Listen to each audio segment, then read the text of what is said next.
before we let him get carried away with his dreams, may I invite Kumar to come and give his down-to-earth presentation. Yeah.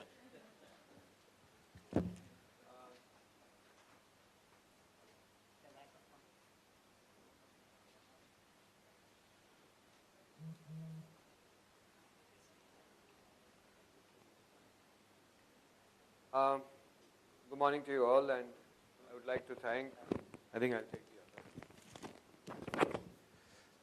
That's okay. I'd like to thank Rohit and the rest of you to have asked me to participate in this. It's a very interesting topic. So someone called me up from your center and said this topic. So for a moment I said, who selected this topic? No answer was given to me, obviously, and now I learned who selected the topic, so it's fine, so I know what's the strategy. I will vote for you when it comes to Nobel Prize. So do cataract surgeons make surgery look cool? Okay, so that's the first part of the story. And I want you to see this cool surgeon of the future. He's going to become an ophthalmic surgeon. Both of them, they are brothers. And they were going to become surgeons.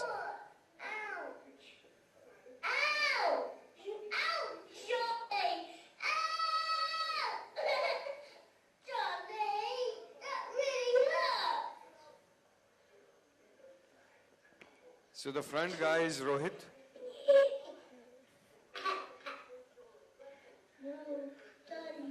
So I think one has to be really cool in their approach, and then only things will go really the way it has to. But is it the machine that really makes the surgeon look great? So I really got this topic. For a moment I was zapped and I didn't know what to do. I've been working hard and I hope you like it, because I've put a lot of effort into this. But let's go to what actually cool means. Cool is an aesthetic of attitude, behavior, and style. This is the actual definition of cool. So I don't know how many of you know this, that it was, I'm going to reduce the volume.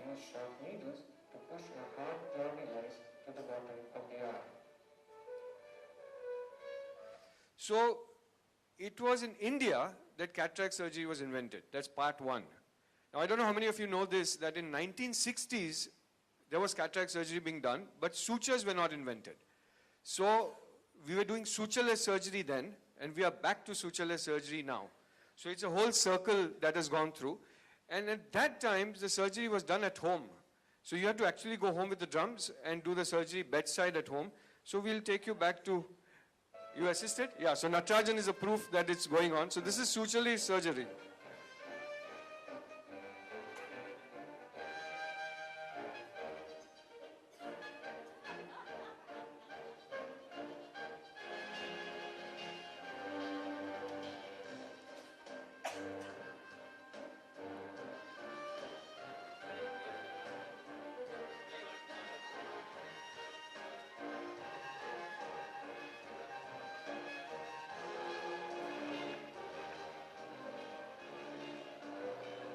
Now, some of you might have never seen this in your life. You know, the postgraduates who are just studying now, it's called the Von Graffi's knife incision. Okay, so knife goes from one side, enters from the other side, and comes out and takes a conjunctival flap. There are no sutures, it's a bridge flap, okay? And then the cataract comes out, and both the eyes have to be patched. Watch this. That's a conjunctival bridge flap. That's a tsunami, and then the cataract comes out, and that's fine. And that time, you need to patch both the eyes because the patient needs rest. So both eyes are patched, and then you had to put sandbags on the sides so the patient can't move the head.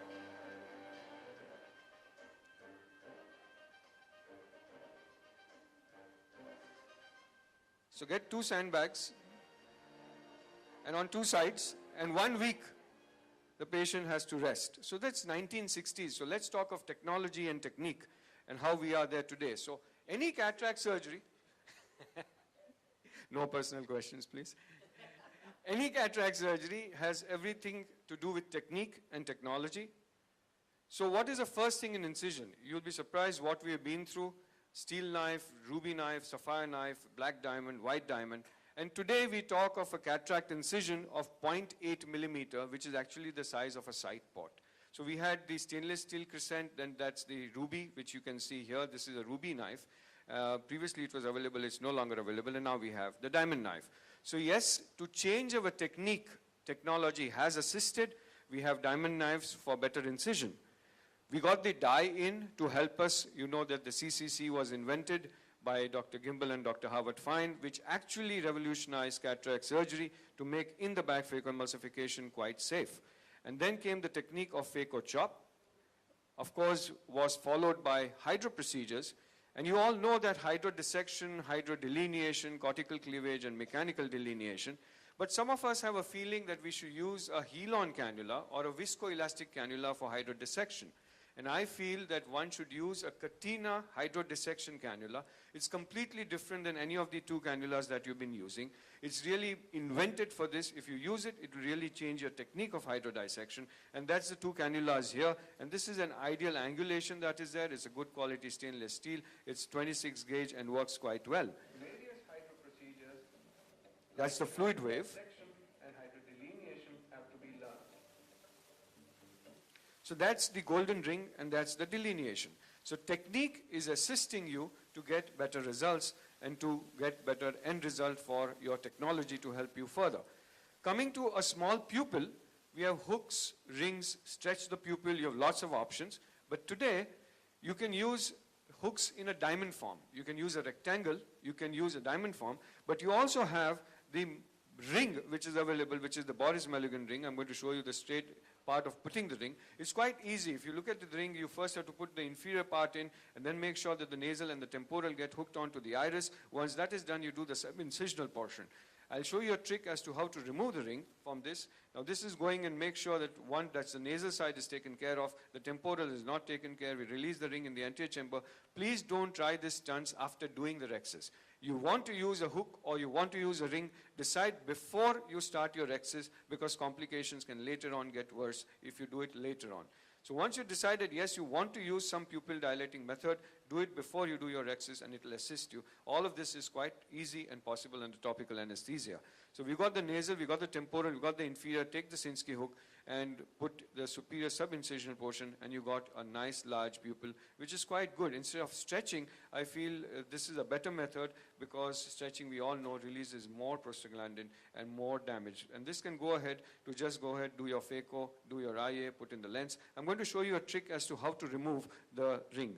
One is just release the inferior, one, and then release the sub-incisional, forget the nasal and forget the temporal, and put in the injector again into the eye. So we've released two parts of the Boris Mulligan ring.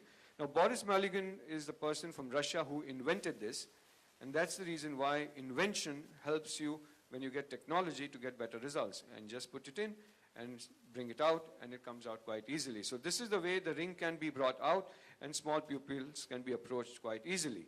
Coming to the technique of phacoemulsification. Some of you might have been doing phaco. We got the divide and conquer, and that is this. You see the 4 grooves which are made, and then the 4 grooves are further divided into the help of a Y or a phaco tip, and then once you do that, you get a nice division here. You can see this nice division. This is an older technique. And then came the invention of the phaco chop. About the phaco chop technique, there are lots of variations. Stop and chop, stuff and chop, phaco chop, direct chop. You can decide what you want. Even in Brunison cataracts, a single groove can be made. A phaco chop technique can then be easily applied. That's the stop and chop. So here is the technique which is helping us.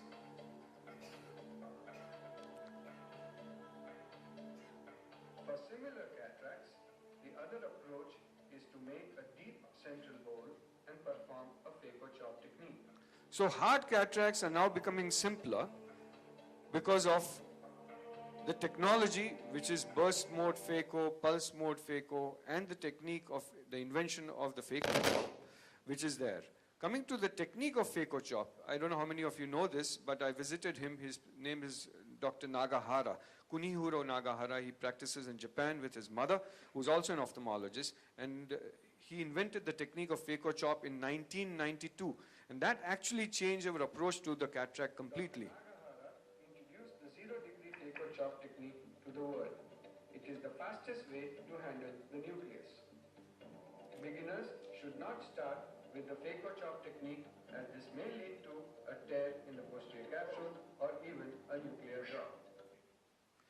So the 0-degree tip and the phaco-chop technique was invented by Professor Nagahara in 1992, which actually made our approach to cataract much easier.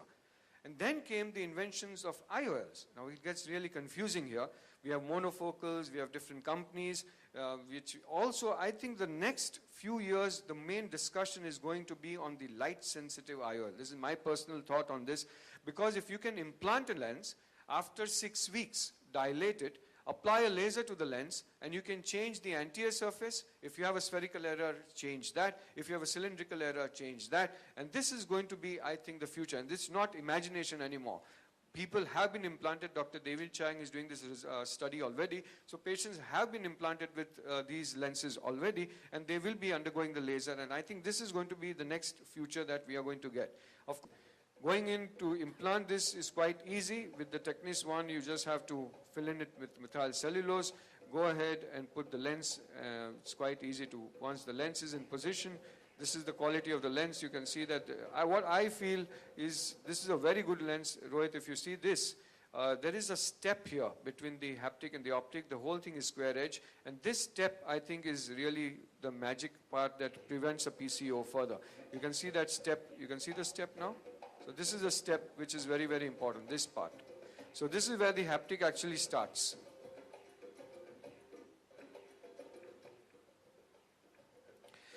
It actually self-loads. Just put it into the cartridge, put the other one. There is an image of the implant on the surface of the cartridge. Now this is again technology assisting us, because the technique is there that we can remove a cataract through a 1.8 or a 2.2. And that goes hand in hand. So once this is done, just go ahead and put it into the eye, and I'll just show the implantation bit of it. And it goes into the eye. It unfolds quite slowly, quite easily. You can actually remove the injector. And once you remove the injector, you can actually take another Sinskey hook or a Bessett's wire. Enough time, you can see that the haptics very slowly unfold. And that's the beauty of this lens, which I feel is the plus point than any other lens, which sometimes tends to open a little faster in the chamber. So something regarded as cool is admired aesthetic of attitude, behavior, appearance, and style. So then came the technique of mechanical delineation in C2, where you can actually mechanically delineate the epinucleus from the nucleus. If this works, we'll actually show you. You can see that these are the sharp edges of the nucleus, which is not good to have. There was a theory that this sometimes, here what I'm actually doing is holding the endonucleus and mechanically separating the epinucleus with the chopper. So this was a technique which we got the best paper award at the American Society a few years back. And if this is quite easy to do. So what we have done here is made multiple pieces of the cataract already, hold the endonucleus with the phaco tip, and then mechanically separate the epinucleus out. The epinucleus actually goes and sits in the bag, and that actually causes your cushion, and that's the reason why your posterior capsule can further be protected. So this was a technique called mechanical delineation in C2 for hard cataracts, and this was quite well accepted then.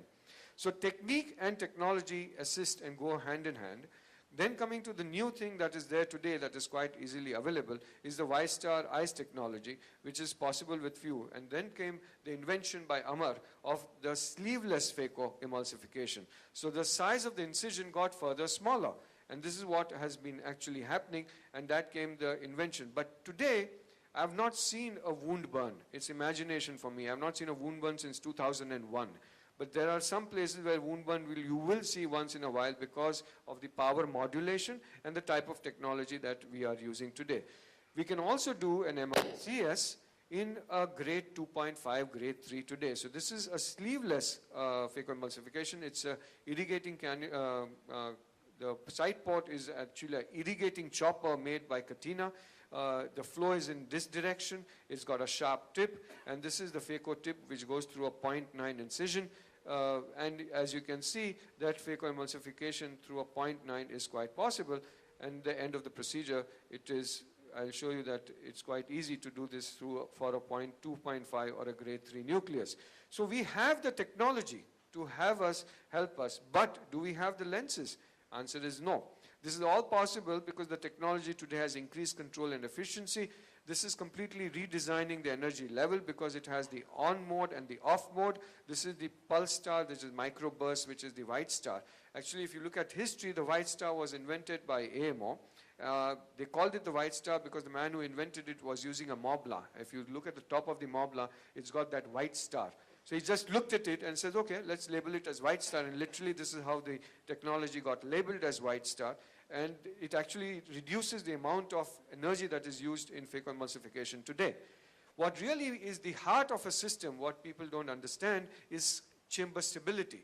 So I will show you a video where the vacuum is 650, the flow rate is 600, and yet you have a brilliant chamber stability because there are technologies today which actually anticipates an occlusion break.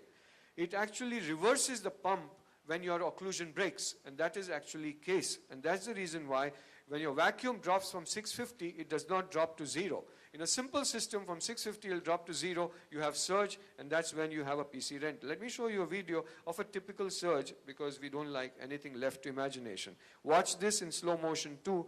This is a case, little harder cataract, everything going fine, a simple system in phacoemulsification, and the piece disappeared, the posterior capsule comes up, it hits your phaco tip, and you are actually phacoing the posterior capsule. So this is called surge, the same thing in slow motion, and you can see that there's a nice little rent here that has happened. He's lucky, he won't need a yak capsulotomy at a later date. And then little piece is there, that's removed. Let me show you what we have today. If you look at the settings once in a while, there is a flow rate of 60. This is 60.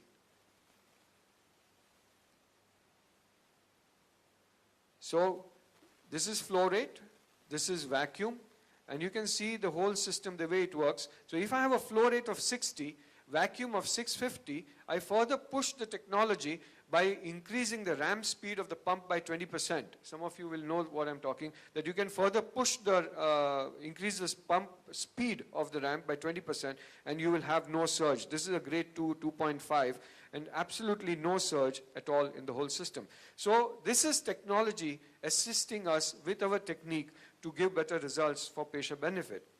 You can see that the flow rate, sometimes if you see this, it will be 60, and this, if you see whenever there is total occlusion, it goes to 540. The highest setting you can have is 650. This was set at 650, and you can get a good result. So this is absolutely throughout the procedure, if you just notice the anterior chamber, there's absolutely no volatile surge, there is nothing moving up and down, and you are quite secure. And that is why today if I have a black cataract, I'm not as stressed as what I used to be before, not only because the technique has improved, not only because the chopping methods have improved, also because your technology does assist you. Wavikar has this, the Alcon Femto cataract. There are 3 companies which make the cataract surgery. This will be discussed a lot in the near future, but definitely here there is a lot more of technology than technique. Of course, it's the application, which will definitely make it safer. But mind you, friends, don't be under the impression that it is the femto that is removing the cataract. You are doing the femto, and then you need to put in a phacoemulsification handpiece, you need to do IA, and then you need to put in the IOL. So it's not that the femto is removing the cataract and patient is 100% honky-donkey. You can still have a PC rent at any stage of your cataract surgery. It's not because the patient had a femto cataract, you will not have a PC rent. Other rest of the complications remain the same. Coming to the part of glued IOL, this was again invented by Amma. See that pupil? It's a huge pupil. And at this stage, you can do a tuck and you can do the glue. So this is again technique which is assisting us and to give better results to our patients. I thought of this. We have a slit lamp which is pointed on posterior polar cataract.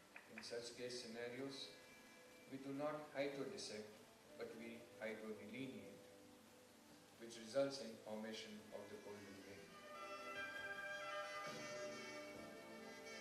Sometimes in posterior polar cataracts, there may be a defect in the center. In such case scenarios, we put off the coaxial light and leave the slit lamp light on. Although the central cortical fibers are looking upwards, notice the white cells on the posterior capsule in the center. This means that there is no rent in the posterior capsule. These cells are present on the posterior capsule. This is followed by IA very easily and safely. I'm now introducing a new concept of 3D cataract surgery. Notice that the coaxial light is off and the slit lamp light is on. You can see very well how deep the groove is made. Notice all the walls of the groove. The nucleus is held and chopped. It is very important to know the depth of the groove as a teaching tool during cataract surgery. All the 3 arrows actually point to the 3 walls of the groove. This also assists the surgeon to know exactly how deep to hold the nucleus before performing the phaco chop. Notice that the nucleus is held a little deeper and then chopped. We have further applied this. So I have an actual slit lamp manufactured by Zeiss, which is mounted onto my operating microscope. So here we have technology assisting us in our technique to give better results. And if a patient has a corneal opacity in this area, for example, actually you can put the coaxial light off, put the slit lamp on. If you have a PC rent and you have vitreous coming out, it's like you check on a slit lamp and you see the vitreous strand going into the wound. Of course, you have triamcinolone staining, so you can do triamcinolone staining, but you put the slit lamp on, the same triamcinolone staining will look much better. So to even do a vitrectomy in such cases will really help. So in summary, who really benefits the most? I think the patient. Better results, faster visual rehabilitation, faster, easier, safer surgery, and truly now, cataract surgery is a refractive surgery. It's no longer a cataract surgery because now we are not talking of 6x6, we are talking of better quality 6x6 vision, and which is the end outcome. Watch this goal very carefully. The ball never touches the ground. This was one of the finest goals in history of football, and this was got the best goal award ever. If you see it, the ball never touched the ground, it went straight into it. So in summary, I feel 2 things. One does not do well without the other. Technology is invented by the need of the surgeon and is used by the surgeon. Mind you, whatever the company guys tell you, don't buy the story till you don't use it, till your benefit, in your hands for the benefit of your patient. So one pushes the other to outperform. Live example today is we can do phacoemulsification through a 0.9 millimeter incision, but we do not have the lens technology which goes through a 0.9 millimeter incision. So what we need today is a smaller incision for an IOL, less than 1.5 millimeter, preloaded photochromatic, light adjustable, light sensitive IOL. And yes, we already have the technique to be there. So result is that the technique is now pushing the IOL technology to be there. I thank you all for your attention. Thank you, Kumar, for as usual a brilliant presentation. And I think the title "Do Cataract Surgeon Make Surgery Look Cool" or "Machine Make Surgeon Look Great." I think everything, even the technology, is made by the man. So I think the man behind the machine is the most important. And you have the man Kumar from Mumbai. Anyway, some questions, yeah. You can't go without getting a Any question. questions for Dr. Kumar? No, you have to question Kumar. You cannot get him. Can we take a vote? Kavita, you have to question him. Can we take a vote? Do cataract surgeons make surgery look cool? How many of you feel it's surgeons who make the surgery look cool? How many of you feel the machines make? Dr. Vaveka? No, I don't think. No, even the machine is designed by a man or an engineer, no? A surgeon or an engineer. Any questions? Matthew, you can question Rohit, man. Come on.